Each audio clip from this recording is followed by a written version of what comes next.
Bible పైకెత్తుకొని Bible పల్ల పాడుకుంటాం. భలే భలే మాట బంగారు మాట. భలే భలే మాట బంగారు మాట, బైబిల్లో మాట యేసు మాట. భలే భలే మాట బంగారు మాట, బైబిల్లో మాట యేసు మాట. నా జీవితాన నీ జీవితాన మరువని మాట యేసు మాట. నా జీవితాన నీ జీవితాన మరువని మాట యేసు మాట. భలే భలే మాట బంగారు మాట, బైబిల్లో మాట యేసు మాట. భలే భలే మాట బంగారు మాట, బైబిల్లో మాట యేసు మాట.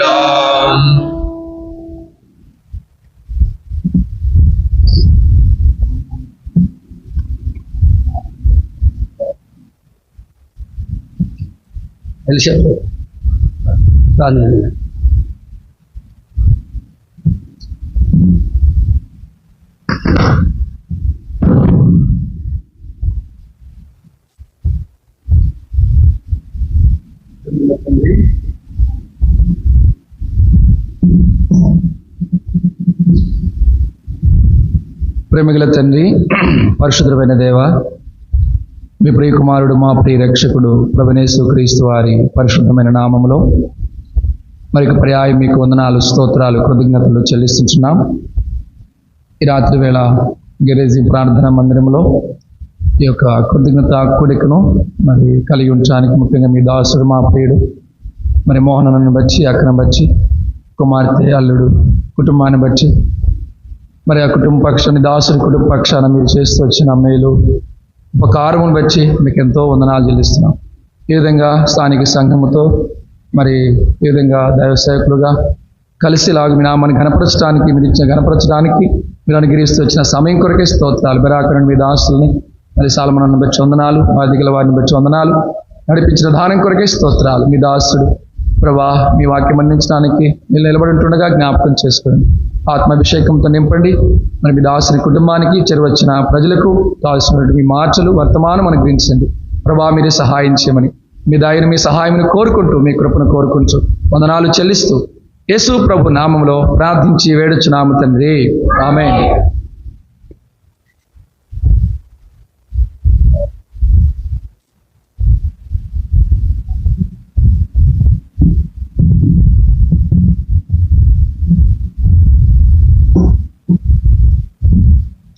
దేవుని వాక్యంలో ఒక మాట చదువుకుంటాం.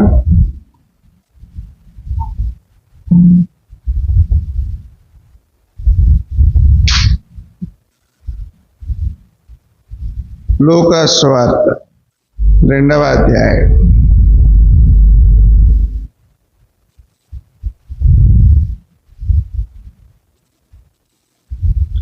లూకా సువార్త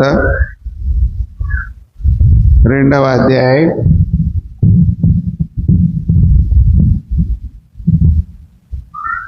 52వ వచనం. అందరం కలిసి చదువుకుంటాం. లూకా సువార్త 2:52. యేసు జ్ఞానమందును వయసునందును దేవుని దయందును మనుషుల దయందును వర్ధిల్లుచుండెను. కీర్తన 119. కీర్తన 119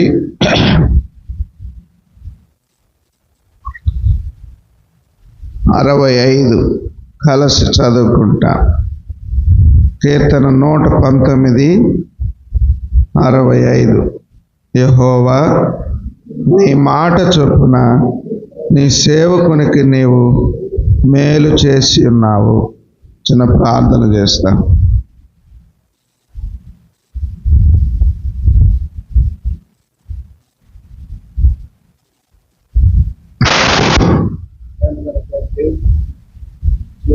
దేవా,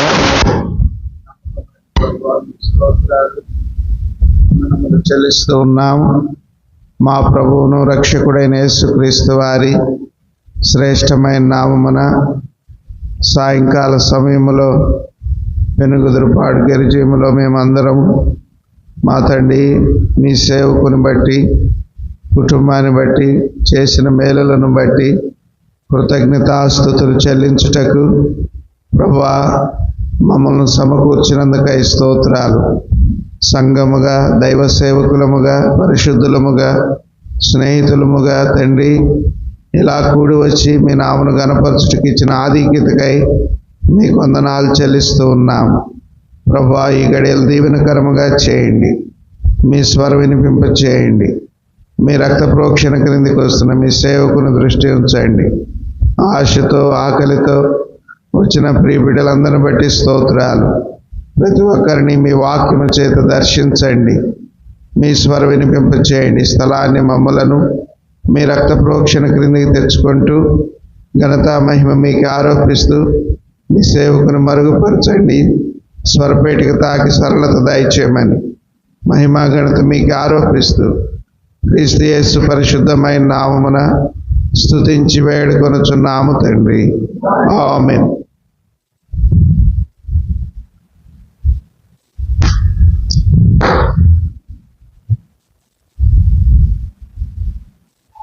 చదవబడిన వాక్య భాగమును బట్టి లోకములో ప్రభు అయిన యేసుక్రీస్తు వారి 2వ అధ్యాయములో దేవాతి దేవుడై ఉండి మానవుడిగా ఈ భూమి మీదకి వచ్చినందుకు ఆయన ఎదుగుదల జీవితమును ఉద్దేశించి రాసిన మాట ఏమని రాశాడు చదవండి. యేసు జ్ఞానమందును వయస్సునందును దేవుని దయందును మనుష్యుల దయందును వర్ధిల్లుచుండెను. సృష్టికర్త అయిన దేవుడు దైవ కుమారుడిగా ఈ లోకములోనికి వచ్చినందుకు ప్రియమైన వారులారా, జ్ఞానమందును, ఒకటి జ్ఞానమందును, పరలోక సంబంధమైన జ్ఞానము వేరు, భూలోక సంబంధమైన జ్ఞానం వేరు. తండ్రి దగ్గర ఉన్నప్పుడు దూతలు, శరాపులు, కెరూబులు, సింహాసనం, అధికారం, అక్కడున్న పరిస్థితులు వేరు. భూలోకానికి వచ్చాడు, భూమి మీద ఉన్న మానవుల జ్ఞానం వేరు. కనుక ఈ పరిస్థితులన్నీ తెలుసుకోవాలి. అందుకనే జ్ఞానమందును, తర్వాత వయస్సునందును, జ్ఞానమందును వయస్సునందును దేవుడయ్యండి ఒకసారి తల్లి గర్భమున పుట్టి టప్మని ఒకసారి పెద్దవాడైపోయి కనబడేది కనబరుచుకునేది కాదు. దినాలు, వారములు, మాసములు, సంవత్సరములు గడుచుచూ ఉన్నప్పుడు వయస్సునందు ఎదుగుతూ రావాలి. వయస్సునందు ఎదుగుతూ రావాలి. గనుక చూడండి, ఆయన సృష్టికర్త. ఆయన ఆరంభము నుండి ఉన్నవాడు, అంతము వరకు ఆరంభమైనే అంతమైనే. అట్లాంటి వ్యక్తి కేవలం దేవుడిగా జన్మించినందుకు వయస్సునందు కూడా ఎదగాలి. వయసుకు తగినట్లుగానే ప్రవర్తించాలి, వయసుకు తగినట్లుగానే జీవించాలి. కనుక వయస్సునందు ఎదుగుతూ వచ్చాడు. జ్ఞానమందును వయస్సునందును దేవుని దయందును, దేవుని దయందును దేవుడై ఉండి దైవ కుమారుడిగా ఈ లోకములకు వచ్చాడు. అయితే సశరీరుడిగా భూమి మీద మానవుల కొరకు జన్మించాడు కనుక ఇప్పుడు ఆయనకు దేవుని దయ కూడా కావలసి వచ్చాను. దేవుని దయందును మనుష్యుల దయందును వర్ధిల్లుచుండెను. కనుక ప్రభువైన యేసుక్రీస్తు వారు దేవుడైండి మానవుడిగా వచ్చినందుకు ఏ రీతిగా ఆయన వర్ధిల్లుతూ వచ్చాడో ఆ రీతిగానే యాత్రా జీవితంలో దేవుని యొక్క సేవలో పిలువబడిన నాటి నుండి ప్రియమైన వారులారా, దైవికమైన పరిచర్యలో జ్ఞానం, దైవికమైన సేవలో వయస్సు, సంవత్సరములు, భౌతికముగాను ఆత్మీయముగాను నేను పుట్టిన సంవత్సరాలు, నేను సేవకు వచ్చిన సంవత్సరాలు, అది పెరుగుతూ ఉంటుంది, అది ఆటోమేటిక్గా పెరుగుతూ ఉంటుంది. ఇది పెరగాలి గనక వయస్సునందును, తర్వాత దేవుని దయ, ఆత్మీయ జీవితంలో ప్రియమైన వారులారా, ప్రజలు కానీ ప్రజల మధ్య, ప్రాంతం కానీ ప్రాంతం మధ్య, ఆయా స్థలాలకు వెళుతూ వస్తూ తిరుగుతూ ఉన్నప్పుడు కనుక దేవుని యొక్క దయ పరిచర్యలు ఎంత అవసరం. దేవుని సేవకులైనటువంటి వారికి వారి పిల్లలకు దేవుని యొక్క దయ కావాలి. దేవుని దయందును అంత మాత్రమే కాదు, మనుషుల దయ కూడా కావాలి. పరిచర్యలో మనుషుల దయ కూడా కావాలి. కనుక వీటి ద్వారా వర్ధిల్లుట, అందుకనే చదవండి 119:65. యెహోవా నీ మాట చొప్పున పిలిచిన వాడవు, రక్షించిన వాడవు, ఏర్పరచుకున్న వాడవు గనుక నీ మాట చొప్పున నీ సేవకునికి నీవు మేలు చేసి ఉన్నావు. ఈ రీతిగా దైవ సేవలో మేలులు అనుభవించేవారు కొద్దిమందే దేవుని యొక్క సేవలో. గనక దేవుని యొక్క సేవలో ఆయన చేసిన మేలులను జ్ఞాపకం చేసుకొని కృతజ్ఞతలు చెల్లించేవారు కొద్దిమందే. కనుక అందరికీ ఆయన మేలులు చేసేవాడు. యెహోవా అందరికీ ఉపకారం. ఎప్పుడు మేలులు చేస్తాడు? ఏ రీతిగా మనము దేవుని మేలులకు పాత్రలమవుతాం? ఈ కూడిక ఎందుకు అంటే దేవుడు చేసిన మేలులను బట్టి అన్నాడు. మోహన్ రావు బ్రదర్, కూడిక దేని కొరకు అని అడిగితే ప్రభు చేసిన మేలులను బట్టి అన్నా.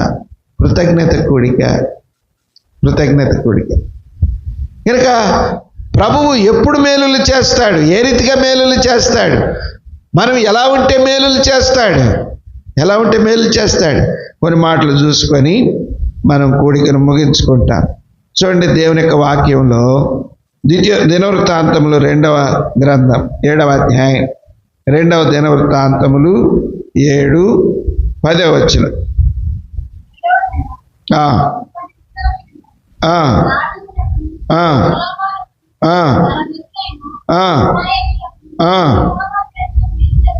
యెహోవా చేసిన మేలుల విషయమై సంతోషించును.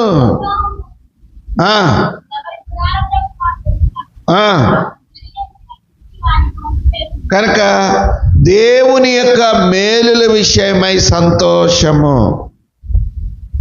ఇశ్రాయేలీల పక్షముగాను చదవండి, మరలా చదవండి 7:10. 7వ నెల 22వ దినవృత్తాంతములు 7:10. 7వ నెల 23వ దినమందు దావీదునకును సొలొమోనునకును తన జనులైన ఇశ్రాయేలీలకును తన తండ్రి అయిన దావీదుకు చేశాడంట, తర్వాత కుమారుడైన సొలొమోనుకు చేశాడంట, అదే కాలంలో ఉన్న దేవుని ప్రజలైన ఇశ్రాయేలీలకు చేశాడు. ఆత్మ సంబంధమైన దైవికమైన పిలువబడిన దైవజనుడు ఏ స్థలములోనైతే ఉంటాడో ఆయనకు మేలు, ఆయన ప్రజలకు మేలు, తండ్రి అయిన దేవునికి మేలు. కనుక అట్టి మేలులను బట్టి సంతోషించి సొలొమోను అంట ఎవరి ఇళ్ళకి వాళ్ళని పంపించి వేశాడు. ఎవరి ఇళ్ళకి వాళ్ళు దేవుడు మేలులు చేస్తామంటే హృదయానికి సంతోషం, కుటుంబానికి సంతోషం, తల్లిదండ్రులకు సంతోషం. ప్రభు మేలులు చేస్తూ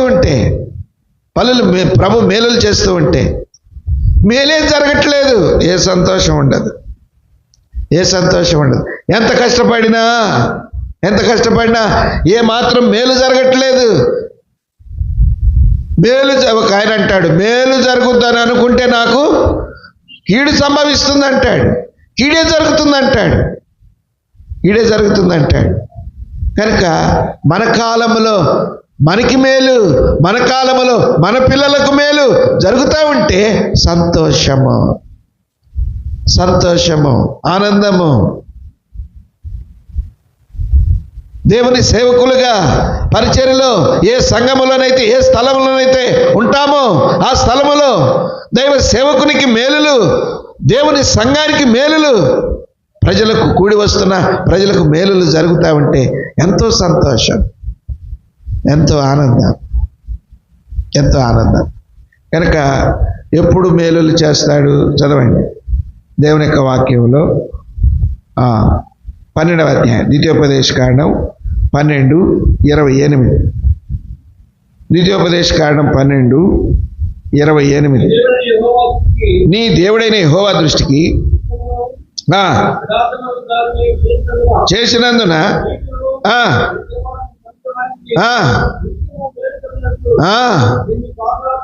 చాలు, వినవలెను, జాగ్రత్తగా వినవలెను. చదవండి జాగ్రత్తగా, మరలా గమనించండి దేవుని యొక్క వాక్యం, జాగ్రత్తగా వినండి. నీ దేవుడైన యెహోవా దృష్టికి ఉత్తమమును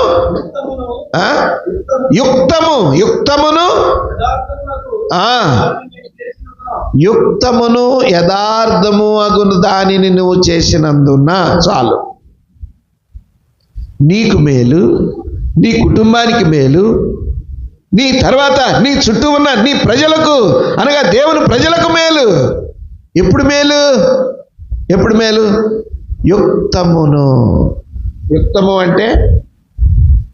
యుక్తము అంటే ఏంటి? యుక్తమైనది, సరి అయినది, మంచిది అని వస్తుంది. మంచిది,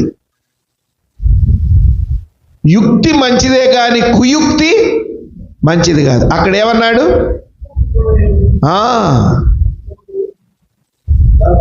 యథార్థమగు దానిని నువ్వు చేసినందున. మరలా చదువుకుంటా, ద్వితీయోపదేశకాండం 12:28. చదవండి.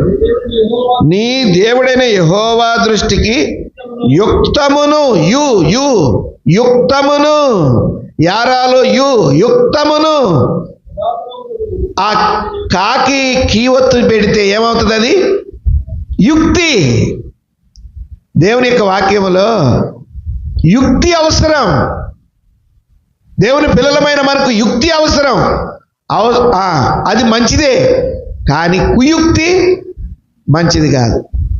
కనుక నీకు, నీ జనులకు మేలు కలగాలంటే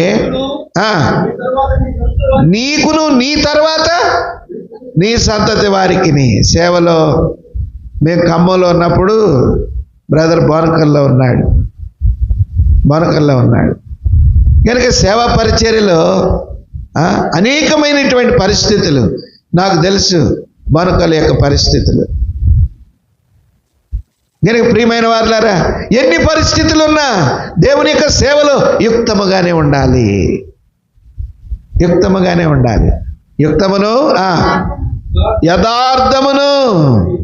యథార్థమును. ప్రభు యొక్క సేవలో ప్రియులారా, దేవుడు ఎందుకు మేలులు చేస్తూ వచ్చాడంటే తన దాసుని కుటుంబానికి యుక్తముగా, యథార్థముగా నడుచుకుంటున్న బట్టి ఈ మేలు నీకు, నీ కుటుంబానికి జరగాలంటే నీవు కూడా అనేకమైన పరిశోధనలు కూడా యాత్రా జీవితంలో కొనసాగుతున్నప్పుడు యుక్తముగా ఉండు. కుయుక్తిగా ఉండబాకు. కనుక ప్రియులారా, యుక్తముగా ఉండు, యథార్థముగా ఉండు. మేలులు ఎందుకు తన దాసుని పట్ల మేలులు చేస్తూ వచ్చాడు దేవుడు? యుక్తముగా నడుచుకునేనందున. యథార్థముగా నడుచుకొనినందున. రండి. యుక్తమును యథార్థమును చేసినందున నీకును నీ తర్వాత నీ సంతతి వారికి నిత్యము మేలు కలుగునట్లు. దేవుడు ఆ రీతిగా ఇంతవరకు చేసిన మేలులను నిత్యము కూడా తన సేవకుని పక్షముగా, తన సేవకుని కుటుంబ పక్షముగా మేలులు చేయునుగాక. యుక్తముగా నడుచుకున్నప్పుడు, యథార్థముగా నడుచుకుంటున్నప్పుడు మనకే కాదు, మన తర్వాత కూడా మన పిల్లలకు, వారి పిల్లలకు మేలులు చేసేవాడిగా ఉంటాడు. ఇది మొట్టమొదటిది. విశ్వాసులమైన మనం, చేరివచ్చిన మనం, ఇక్కడ ఉన్న మనం ఎవరైనా కావచ్చు, దేవుని దృష్టిలో నువ్వు యుక్తముగా ఉండు, నీకు నీ పిల్లలకు మేలు కలుగుతుంది, సంతోషం. రండి, రెండోది చదువుకుంటాం. దేవుని యొక్క వాక్యములో చదవండి. ఈ మేలులు ఆయన ఎలా చేస్తాడు? 28:11 ద్వితీయోపదేశకాండం 28:11.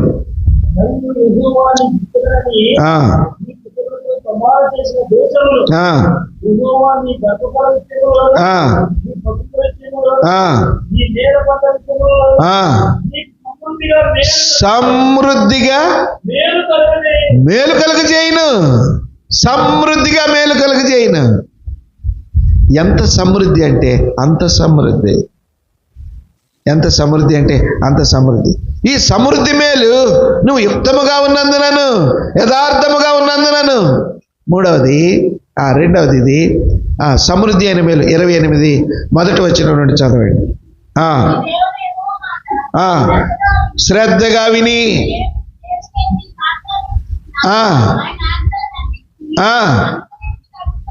చాలు. ఆయన మాట వింటే సమృద్ధి అయిన మేలులు. ఆయన మాట వింటే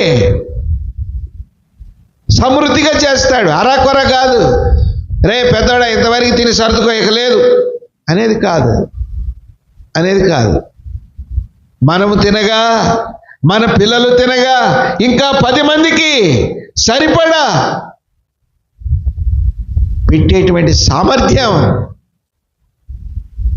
ఉండి కాదు. ఏదో మన వెనకాల తల్లిదండ్రులు ఇచ్చిన ఆస్తిపాస్తులు అట్లా ఉండి కాదు. ప్రభు మీద ఆధారపడుతున్న సమయమున, ప్రభు వైపు చూస్తూ ఆయనలో నడుస్తున్న దినాల్లో సమృద్ధి అయిన మేలు. ఎవరికి నీ చేయి చాపనీయాడు.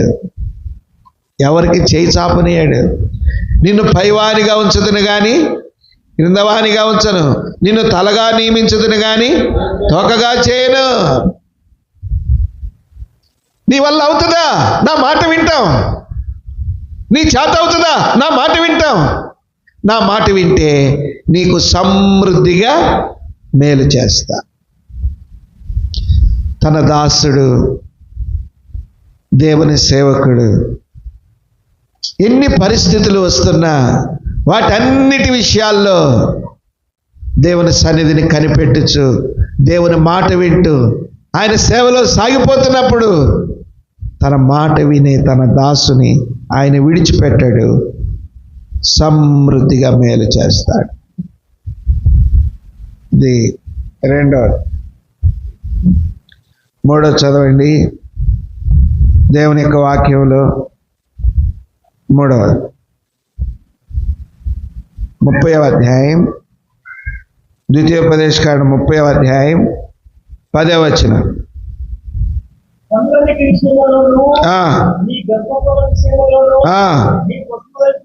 విషయములోను నీకు మేలు కలుగునట్లు నిన్ను వర్ధిల్ల చేయును.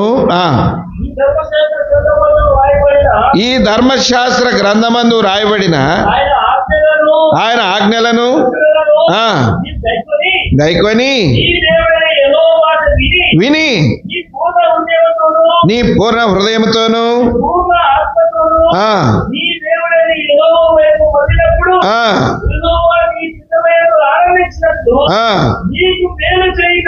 నీకు మేలు చేయుటకు నీ అందును ఆనందించి నీ వైపు మల్లును.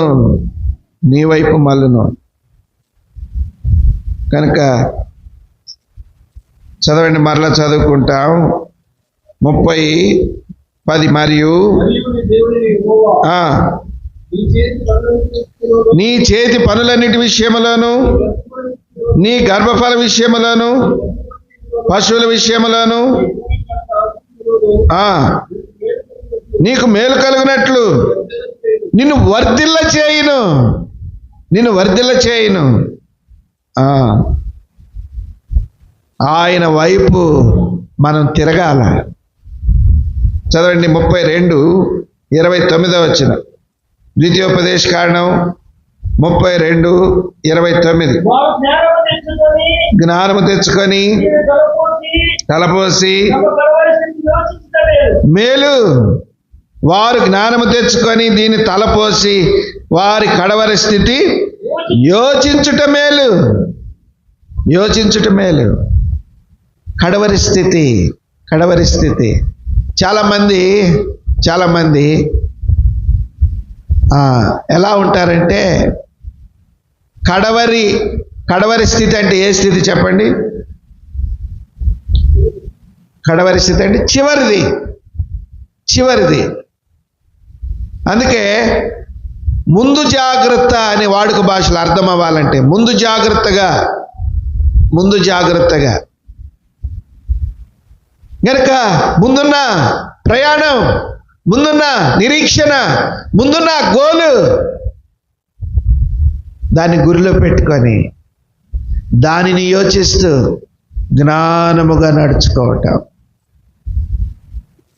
ఏదోలే ఇప్పటికైపోయిందిలే, ఇప్పటికి కానీలే, తర్వాత సంగతి తర్వాత, అప్పుడు ఎవరు చూశారులే. కాదు. నేను కడవరి స్థితి, నా చివరి స్థితి బాగుండాలంటే నేను ఇప్పుడు బాగుండాలి. నేను ఇప్పుడు జ్ఞానంగా నడుచుకోవాలి, జ్ఞానంగా మాట్లాడాలి, జ్ఞానంగా ప్రవర్తించాలి.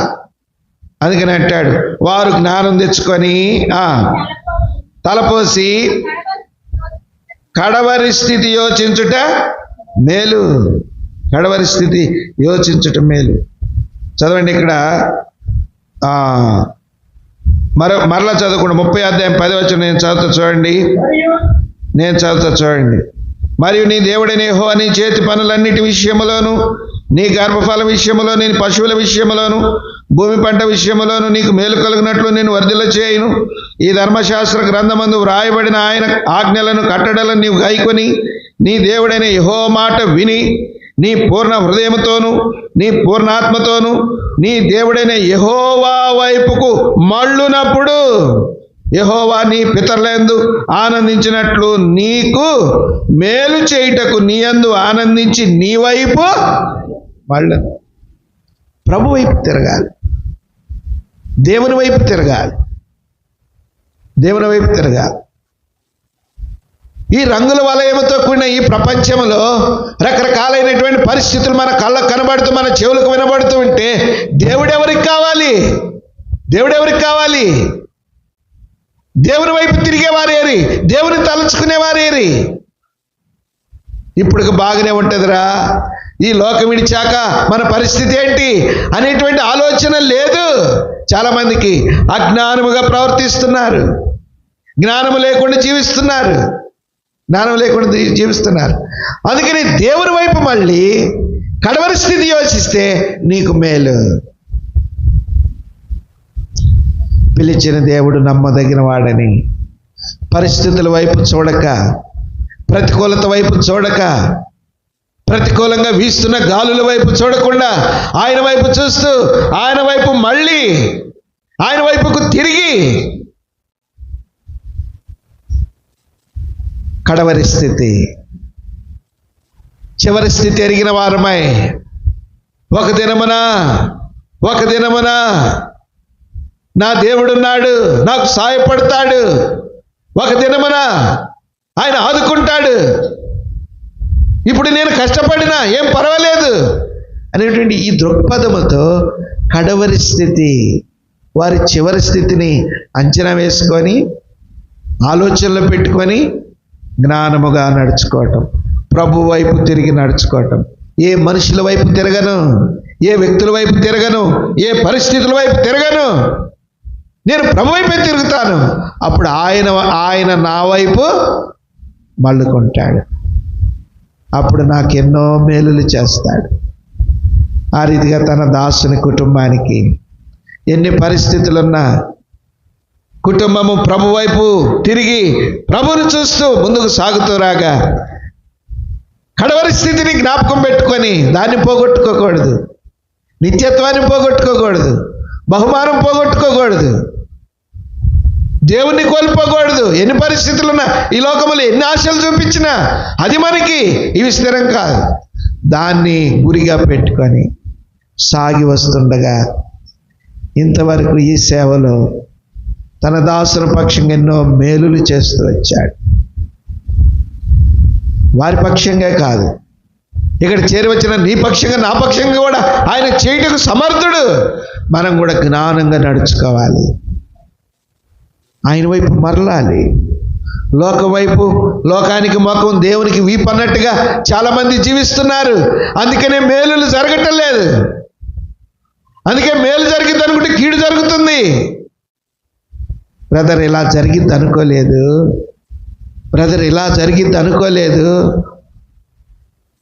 అందుకే అంటాడు, స్పష్టంగా రాస్తాడు, వారు జ్ఞానము తెచ్చుకొని.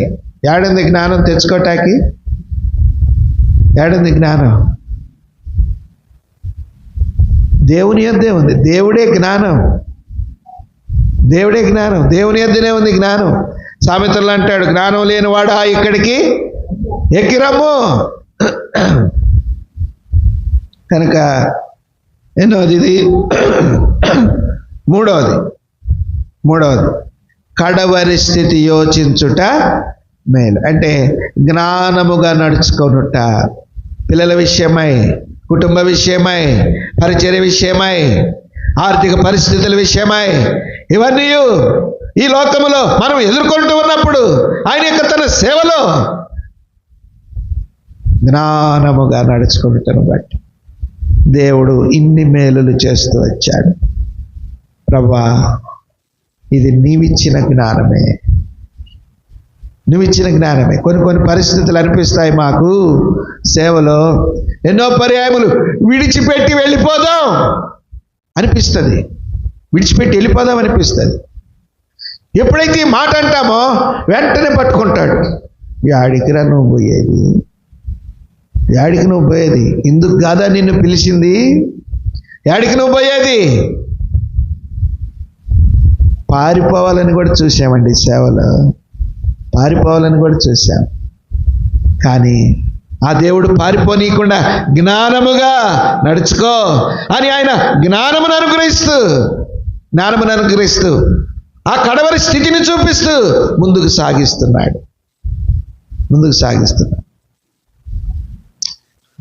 అర్థం చేసుకోవటానికి ఒక ఉపమానం చెబుతా.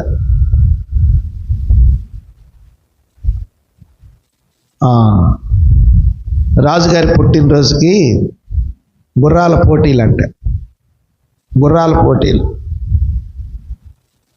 ఏంటి? గుర్రాల పోటీలు అంటే ఎవరి గుర్రం అయితే బాగా పరిగెత్తిద్దో, ఎవరి గుర్రం అయితే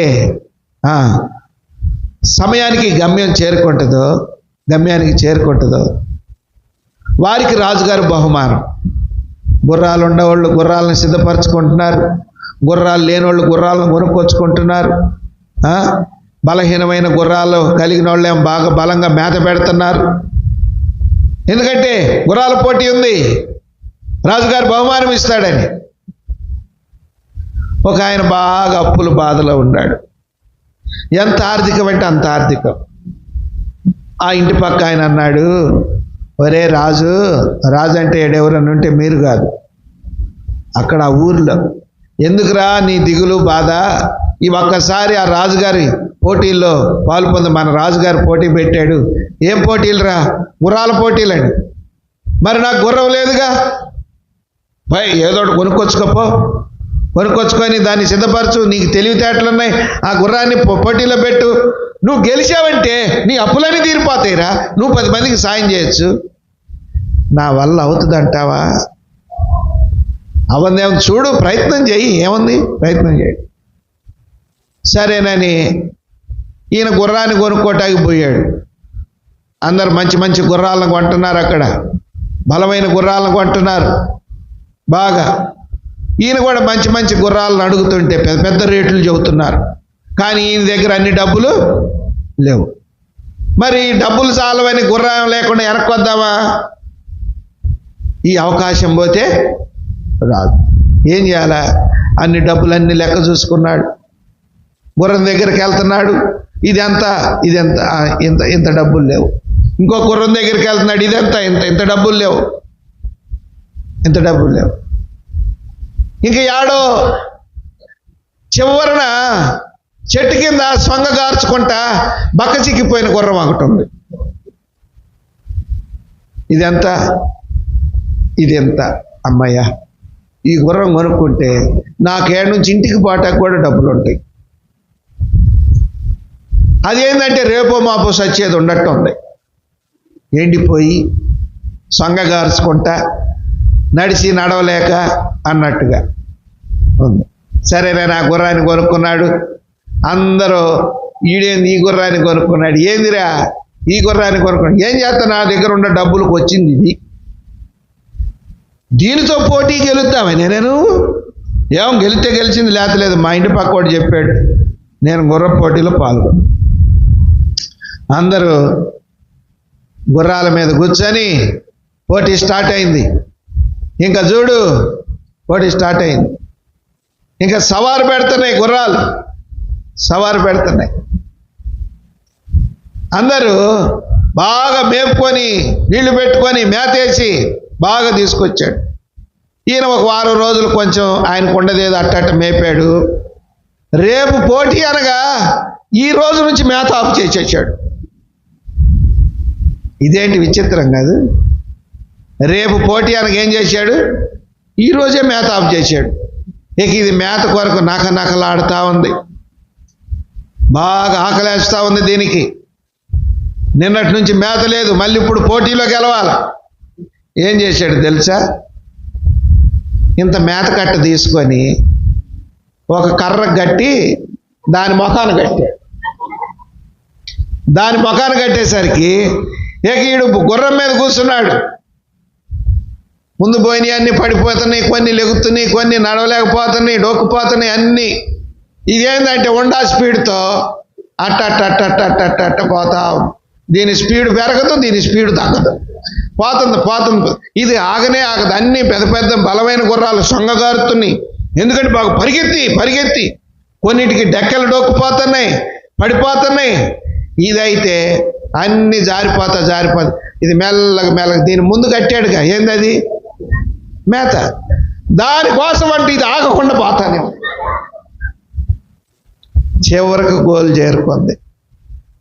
ఇప్పుడు బహుమానం ఎవరికి చెప్పండి? ఈ వేలు లక్షల రూపాయలు పెట్టి కొన్న గుర్రాలన్నీ అన్నీ పడిపోయినాయి. ఇది స్టార్టింగ్ ఏ స్పీడ్ ఉందో ఎండింగ్ కూడా అదే స్పీడ్. లోకంలో సామెత ఉంది కదా, పరిగెత్తి అబ్బా ఈ మట్టికి మనకి యమా వచ్చేసేస్తాయి స్పీడ్గా, పెదాల మీద రెడీగా ఉంటాయి కాసుకొని నన్ను బలకరీవే అని. అది వాస్తవం. పరిగెత్తి పాలు తాగుట కంటే ఇంకా చూడు, ఊరు వాడి గుర్రాన్ని పెద్ద ఫోటో వేసేశారు, వాడిని ఒక పెద్ద ఫోటో వేసేశారు, బహుమానాలు తర్వాత రోజు పెట్టారు. ఇక చూడు, ఈ గుర్రాన్ని ఆడకొన్నావు నువ్వు, మీరందరూ వదిలేసిన గుర్రాన్నే కొన్నానురా, మీరందరు శీశాన్ని వదిలేసిన గుర్రం. ఎందుకు? అది కూడా నా దగ్గర సాలినని డబ్బు లేవు, మీరంతా వదిలేసిన గుర్రాన్ని కొన్నా. ఆడకొన్నావు కొంటే అసలు దీనికి ఏం పెట్టావు, దీనికి ఏం మేపావు, అసలు దీని సంగతి ఏది చెప్పండి. నేను ఏమి మేపలు ఉన్నదే మాడు చెక్కలేసి పెట్టా. అర్థమైందా ఎందుకు చెప్పాను ఇది? ఏడు చదువుకున్నాం.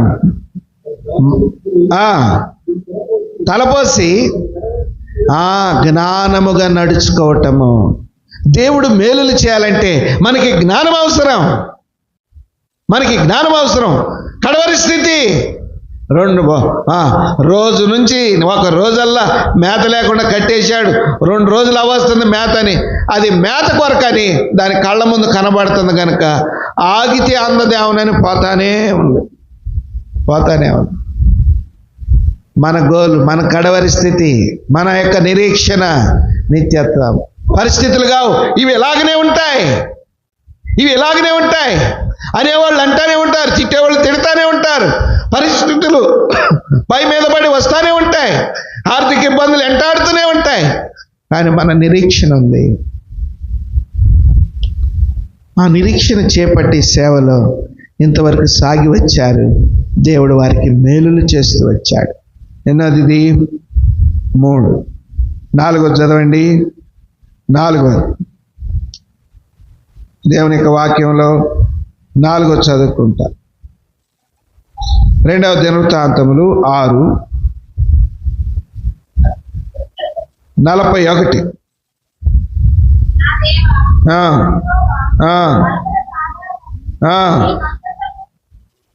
లేము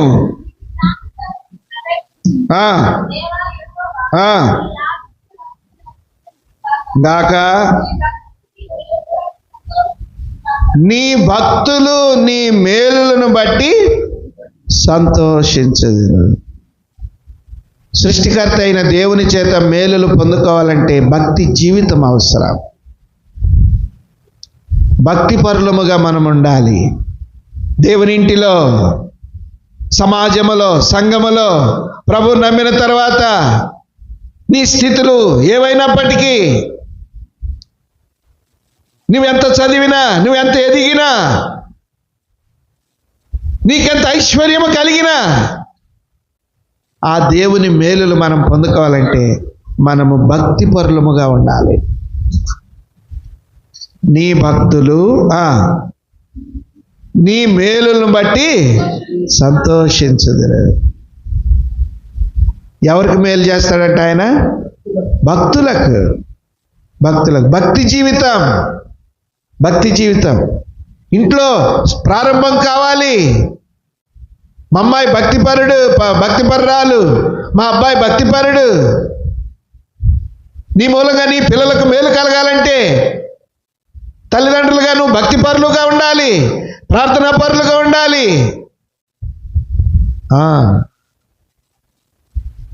విశ్వాసపరులుగా ఉండాలి, నీతిమంతులుగా ఉండాలి. భక్తి జీవితానికి ఇవన్నీ ఆధారం. అప్పుడే దేవుడు మేలులు చేస్తాడు. కనుక ప్రియులారా, తల్లిదండ్రులు భక్తిపరులుగా ఉంటే తల్లిదండ్రులకు మేలు చేస్తాడు. పిల్లలు భక్తిపరులుగా ఉంటే పిల్లలకు మేలు చేస్తాడు. భక్తిని అభ్యసింపచేయాలి.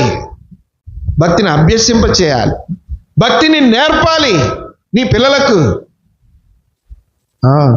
పుట్టినరోజు వచ్చిందా, తుప్పు అనేది తెచ్చి అనేది కాదు. ఒక బైబుల్ కొని వాడి జీవితంలో గుర్తుండేటట్టుగా ఒక మంచి వాక్యం, వాడు లేవగానే చూసేటట్టు దాన్ని తగిలి ఒక మంచి వాక్యం కొని భక్తిని నేర్పు. అమ్మాయి పుట్టినరోజు అని చెప్పేసి ఎప్పుడు తెచ్చుకున్నా కేజీ తెచ్చుకొని చికెన్ తెచ్చుకుంటాం. ఇవాళ 2 కిలోలు తెచ్చాం, తిన్నాం, పొద్దుగో కింద అయిపోయింది.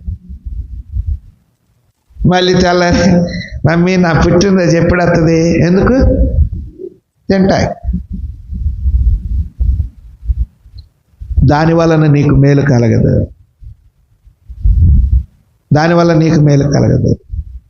భక్తి అంటే ఏంటో నేర్చుకో. భక్తి అంటే ఏంటో తెలుసుకో. భక్తిపరుడుగా, భక్తిపరురాలుగా ఉండటానికి నేర్చుకో. అప్పుడు నీకు మేలు చేస్తాడు. పలానా సహోదరుడు భక్తిపరుడండి, పలానా సహోదరి భక్తిపరురాలు, వారి పిల్లలు భక్తిపరులు. కనుక ప్రియమైన వారులారా, సేవా జీవితంలో దేవుని యందు భయభక్తులు కలిగి కాపాడుకుంటూ యాత్రా జీవితంలో ఇంతకాలం సాగి వచ్చుటను బట్టి దేవుడు అనేకమైన మేలులు చేస్తూ వచ్చాడు. ఇంకా ఉన్నతమైన రీతిలో భక్తిని కలిగి ప్రభుని వెంబడిస్తే ఇంకా ఉన్నతమైన మేలులు ప్రభు చేసేవాడికి ఉంటాడు. అలాగున తన దాసుని కుటుంబానికి ప్రభు మేలులు చేయనుగాక. చదవండి 4, 5 చదవండి. ఎజ్రా గ్రంథం 8వ అధ్యాయం 22వ వచనం.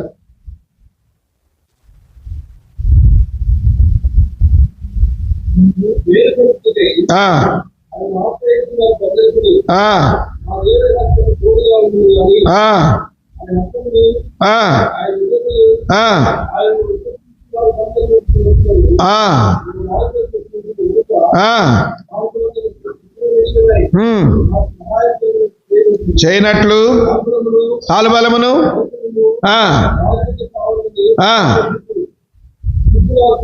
చాలు. ఒక మాట, మేలు కలుగుటకై ఏమంటాడు? చదవండి. మేలు కలుగు చేయుటకై చాలు. మేలు కలుగు చేయుటకై తనను ఆశ్రయించు వారికి అందరికీ దేవుని హస్తము తోడుగా ఉంటుంది. ఇరుకులో, ఇబ్బందిలో, సమస్యలో, దుఃఖములో, ఆటుపోటులో, రోగములో, కన్నీటిలో ప్రియమైన వారులారా, ప్రభువును ఆశ్రయించినప్పుడు ఆయన వల్ల మేలులు మనం చూస్తాం.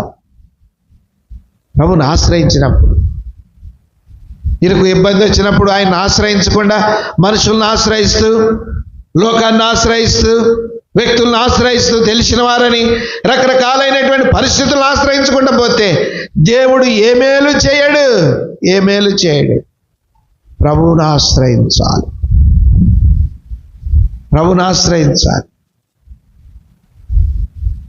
అక్కర్లు తీరక, అవసరతలు తీరక, తెల్లారు లెగిస్తే పలానా అక్కరుంది, తెల్లారు లెగిస్తే పలానా పరిస్థితి ఉంది, పిల్లలకు ఫీజు కట్టాలి,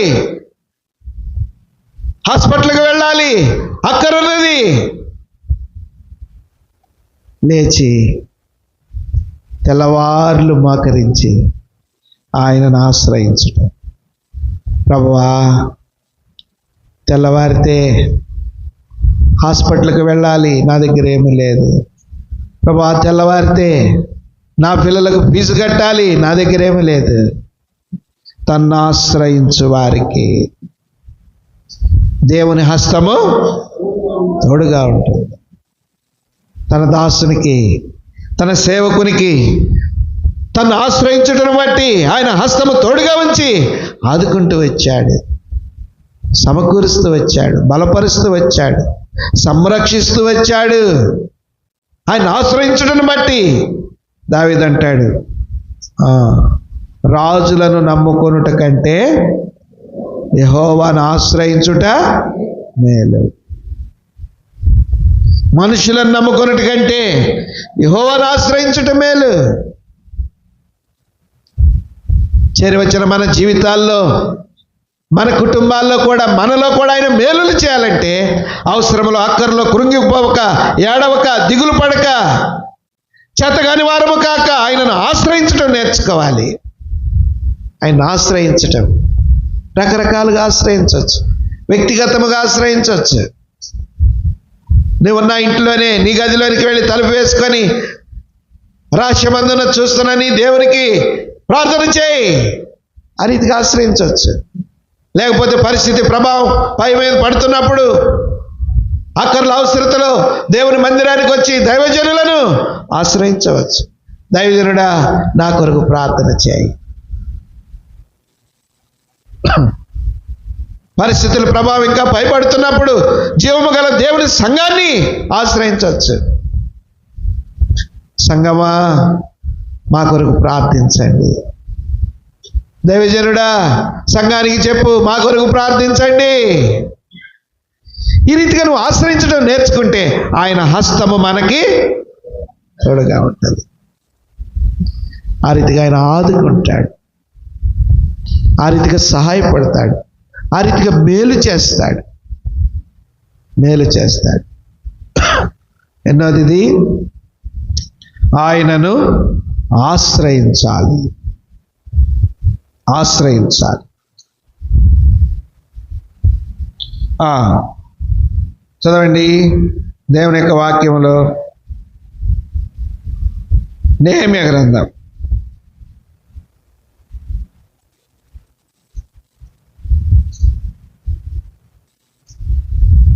5వ అధ్యాయం 19వ వచనం.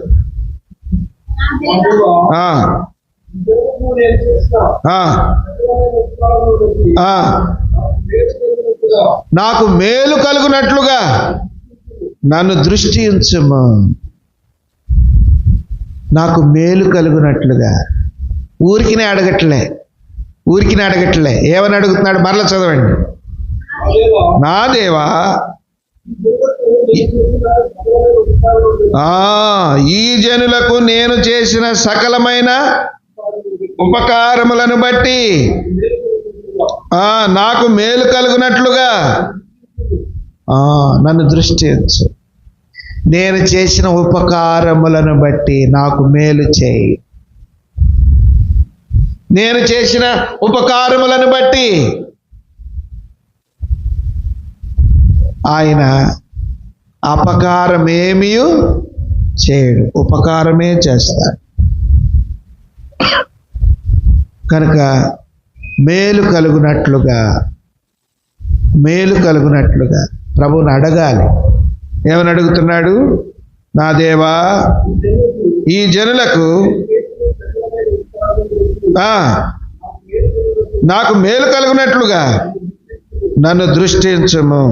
ఆశ్రయించి ఆ రీతిగా ప్రభువుని అడిగితే ఆయన మేలు చేస్తాడు.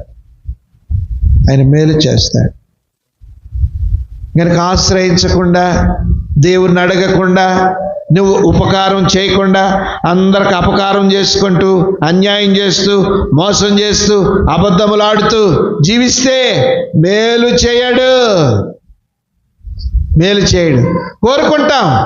కోరుకుంటాం, మేలు కలగాలని కోరుకుంటాం. కానీ ఏది ఎదురొస్తుంది? కీడెదురొస్తుంది. కనుక దేవునిని ఆశ్రయించి, 5వది దేవునిని అడగాలి. ఆయనను ఆశ్రయించాలా? ఆయనను అడగాల. అడిగితే ఆయన చేసే మేలులు, ఆయన చేసే ఉపకారములు చదవండి. 31 కీర్తన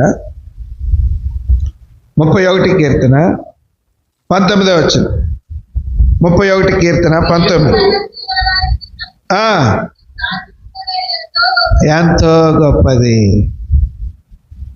భయభక్తులు కలిగి ఆయన ఆశ్రయించి ఆయన అడిగావు.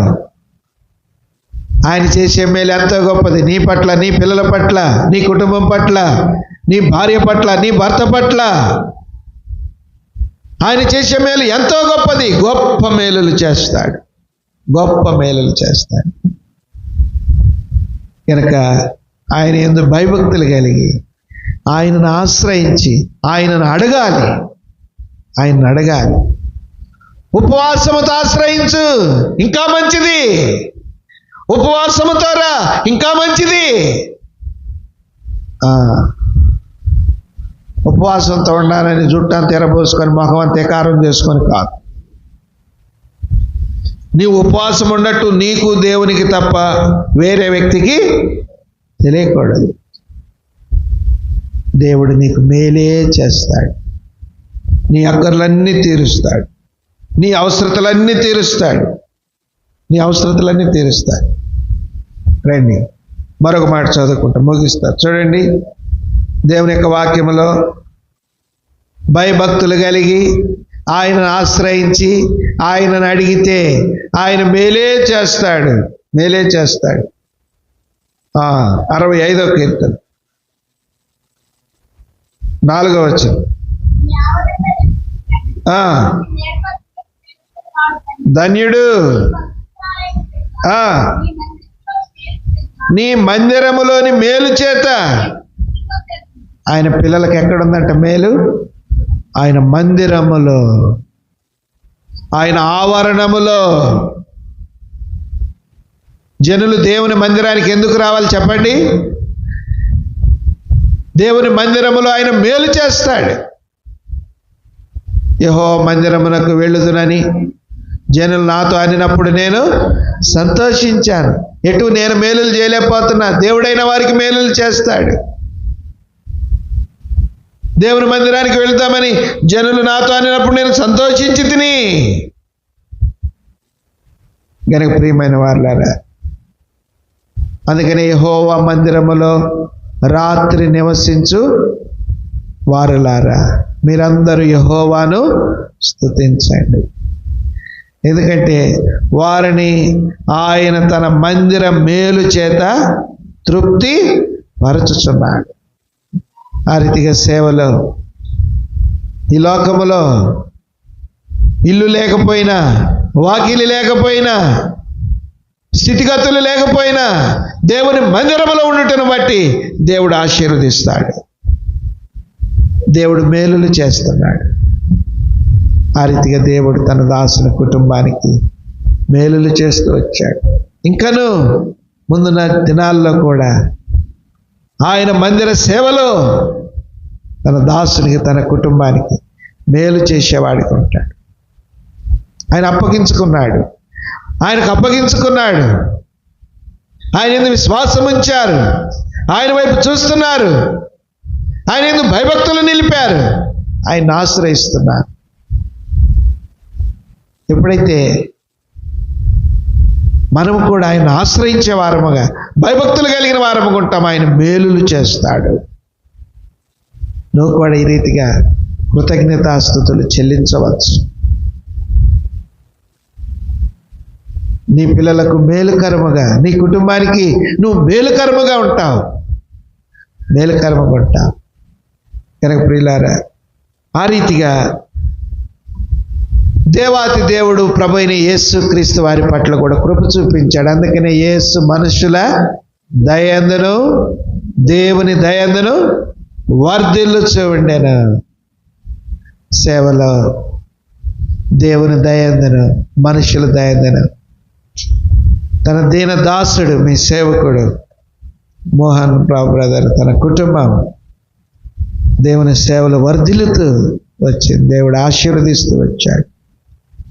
ఇంతవరకు ఆశీర్వదించిన దేవుడు ముందుకు కూడా వారిని ఆశీర్వదించి దీవించునుగాక. చెప్పండి, ఎప్పుడు మేలులు చేస్తాడు? అయిపోయింది కానీ మేము కూడా మర్చిపోయాం ముగి అంటారా?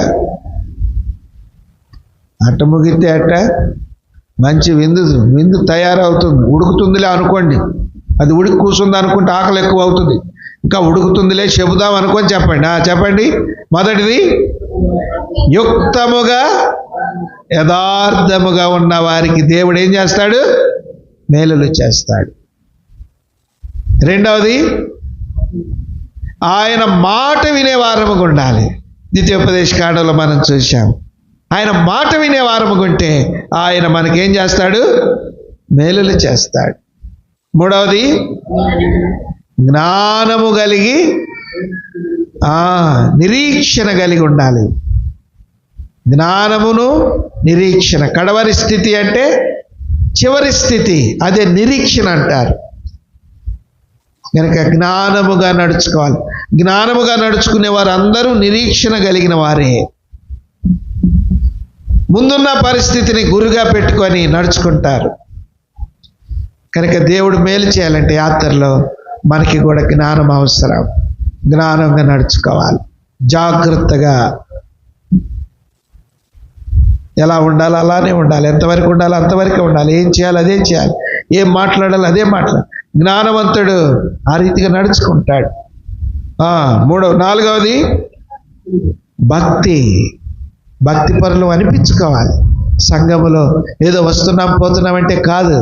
మంచి ప్రార్థనా పరుడు, మంచి ఆరాధికురాలు, వారు మంచి సమర్పణ పరులు, వారు మంచి త్యాగశీలులు, మా సంఘానికి వారు ఉండవలసిన వారు, వారు చాలా భక్తి కలిగిన కుటుంబం చెప్పుకోవాలి. చాలామంది, మనలో చాలామంది భక్తి ఎలా ఉంటుందంటే, మందిరంలో ఉన్నప్పుడే భక్తి అంట, బజార్లోకి పోయామనుకో బజార్లోకి పోయావనుకో, మనం మందిరంకు పోతున్నామన్న సంగతి తెలిసి ఈయన కూడా పోతున్నాడా అంటారంట. అందుకే డ్రామా టైప్ ఉండకూడదు. డ్రామా టైప్ భక్తి ఏంటి చెప్పండి? డ్రామాలో పోర్షన్ కొరకు వాడు వేషం వేస్తాడు. వేషం వేస్తాడు. డ్రామా అయిపోయాక ఏం చేస్తాడు? వేషం తీసేస్తాడు, నార్మల్ స్థితికి వస్తాడు. ఈ రాత్రి డ్రామా వేసి వచ్చి, పెద్దమ్మా రాత్రి నన్ను చూసావా అంటున్నాడు. రాత్రి నిన్ను చూడటమేందిరా, నువ్వు ఆ డ్రామాలో ఉండవు. ఓసి పెద్దమ్మ, నేను డ్రామాలో లేనా అంటే నువ్వు నన్ను చూడలేదా? చూశాను, అయిపోయింది, దాకా చూశాను, నువ్వు కనపడలేదు. అంటే డ్రామాలో ఈడి వేషము వేరు, డ్రామాలో ఈయన వేషం వేరు, అసలైన వేషము వేరు. అలాగుండకూడదు మన భక్తి, అలాగుండకూడదు. లోపల ఎట్టుంటామో బయట కూడా అలాగే. అది భక్తి జీవితం. ఎన్నోది? అది 5. 4వది. 5వది ఆయన ఆశ్రయించాలి. లోకాన్ని, మనుషులను, పరిస్థితుల వైపు చూడకుండా ఏది వచ్చినా ఆయన ఆశ్రయించాలి, ఆయన వైపు చూడాలి.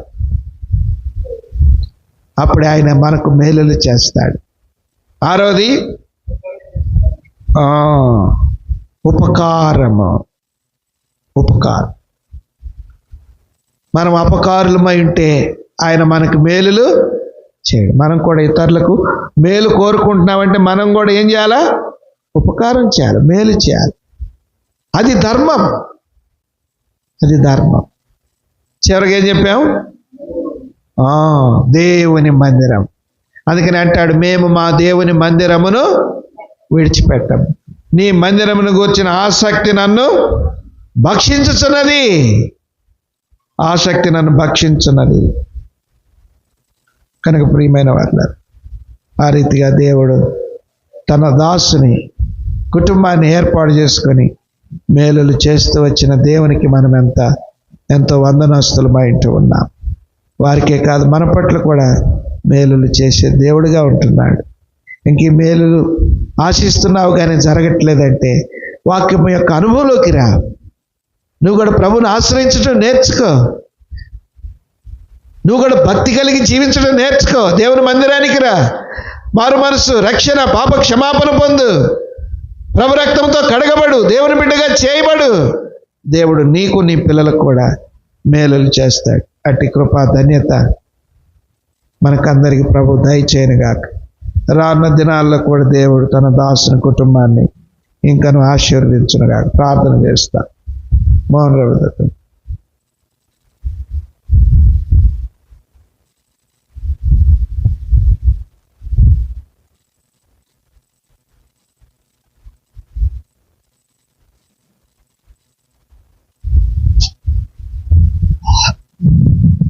ప్రియులారా, ఈ యొక్క గుడికి యొక్క ఉద్దేశం ఏంటంటే, మరి ప్రభు అయిన దేవుడు మమ్మల్ని మరి సేవకు పిలిచి 2005వ సంవత్సరంలో సేవకు వచ్చాము.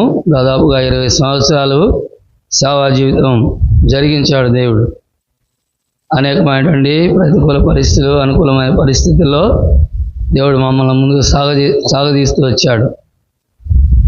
మరి అనేక బలహీనతల్లో, ఇబ్బందుల్లో, ఇరుకుల్లో కూడా ఆయన ఏమాత్రం చేయడలేదు. ఆయన తోడుగా ఉండి 20 సంవత్సరాలు జీవితంలో మాకు తోడుగా ఉన్నాడు. రెండవదిగా మరి నాకు కూడా 50 సంవత్సరాలు దాటినాయి. 50 సంవత్సరాలు అన్న బోనకల్లో ఉన్నప్పుడు, అన్న ఖమ్మంలో ఉన్నాడు. బోనకల్లో గాల్ బ్లాడర్ ఆపరేషన్ చేయించుకున్నాను నేను అక్కడ అనేక పరిస్థితులు సేవలో తన మాట్లాడుతూ చెప్పినాడు, సేవలో పారిపోవాలనిపించింది ఆయన. ఖచ్చితంగా ఆరంభంలో సేవకి వెళ్ళినప్పుడు నేను వాక్యం చెప్పడం చేత కాదని పారిపోవాలనుకున్నాను. దేవుడు నాతో మాట్లాడి నన్ను నిలవబెట్టాడు. మందిరం కట్టే సందర్భంలో ఎవరిని అడగకుండా, దేవా నీవే నాకు సహాయం చేయాలి, ఎవరిని కూడా నేను అడగను, ₹1 కూడా నేను అడగను అని ప్రభు దగ్గర నిక్కచ్చిగా ఒప్పందం చేసుకున్నప్పుడు దేవుడు అసలు ఏమి ఇవ్వలేదు. అప్పుడు నేను పారిపోదాం అనుకున్నా, ఇంక ఇక్కడ నేను చేయలేను సేవ, వెళ్ళిపోవాలి ఇంకెక్కడి నుంచి. నాకు నా హృదయ గర్వంతోనే నేను ఈ మందిరం కట్టడం ప్రారంభించాను అనుకొని అక్కడి నుంచి వెళ్ళిపోదామని నిద్ర పట్టకుండా జీవించాను. కానీ దేవుడు మరలా దర్శించి అద్భుతంగా సహాయం చేసి ఆయన కృప చూపించినాడు.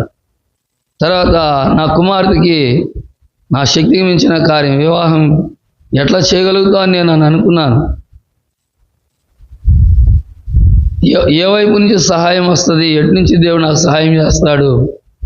బిడ్డ అవనప్రాయంలో ఉంది. మా సేవా జీవితంలో తినడానికే సరిపోతాయి మాకు, అంతంత మాత్రమే. వాస్తవంగా చెప్పాలంటే మరి ఆరంభంలో కొంతమంది అక్కడున్న వాళ్ళు ఇంగ్లీష్ మీడియం పిల్లలను చదివించుకుంటా ఉంటే చాలా బాధపడేవాడిని నేను. నా బిడ్డలు ఇంగ్లీష్ మీడియం చదివించుకోలేకపోతున్నాను, తెలుగు మీడియంలో చదువుతూ ఉన్నారు అని. కానీ కనికరం చొప్పున దేవుడు ఏమాత్రం విడిచిపెట్టలేదు. ఆయన ఎట్లా చేస్తాను వివాహం అనుకున్నాను, అనుకున్న దానికంటే ఉన్నతంగా దేవుడు కార్యం జరిగించాడు.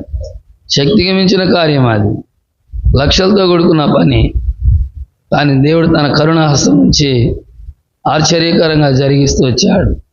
బిడ్డ వివాహం మరి మా అల్లుడు సురేంద్ర, కుమార్తె సునీత, వారి ఇరువురి వివాహాన్ని దేవుడు తన చిత్తములో కొన్ని సంవత్సరాలుగా ప్రార్థన చేస్తూ వచ్చి దేవుడు తన కార్యాన్ని తన చిత్తానుసారంగా, ఎలా అంటే నిండు అమావాస్య రోజు పెళ్లి పెట్టినాడు దేవుడు.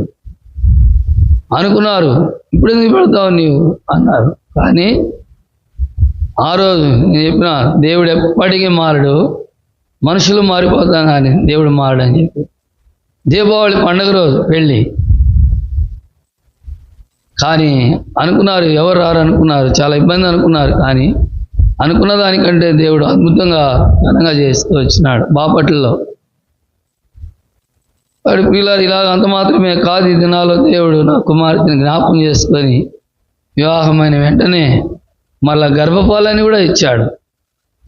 కాబట్టి దేవుడు అనేకమైన మేలు చేస్తూ వచ్చాడు. దేవుడు తన కనికిరాన్ని బట్టి ఆయనకి మేము ఎంతో రుణపడిన వారు. మేము ఆ రుణం తీర్చలేము ఖచ్చితంగా. కాబట్టి వీటన్నింటి విషయమై మేము ఈ కూడి కలిగి ఉండాలని మరి ఆశపడుతూ వచ్చాం.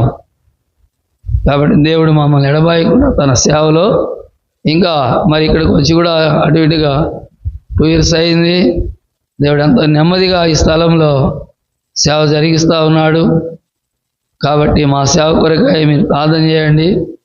ఇంకా ప్రభువులో బలపడి నమ్మకంగా సేవ చేసేలాగా కూడా ప్రార్థన చేయండి.